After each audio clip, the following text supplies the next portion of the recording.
Hi, naging problema mo na rin ba ang stock up na bintana na katulad nito na hindi kayang isara?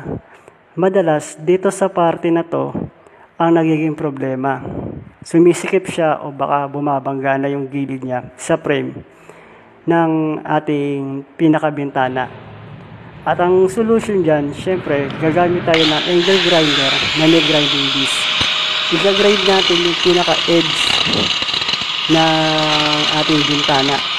Pero wag naman masyadong malalim kasi tatalim masyado yan. Babawasan lang natin ng konti. Tapos i-grind lang natin ng mabuti. Make sure na pantay yung pagkakagrind para hindi naman pangit tignan. Yan ang gagawin natin para lumuwag siya ng konti. Tapos, siyempre, tatry natin kung medyo maluwag na siya. At kapag nakaya na natin isara, mag-apply lang tayo ng konting WD-40 sa mga hinges o bisagra niya para maging malambot ang pagbukas at pagsara natin yan.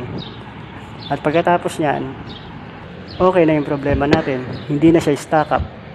Like and share kung nagustuhan mo.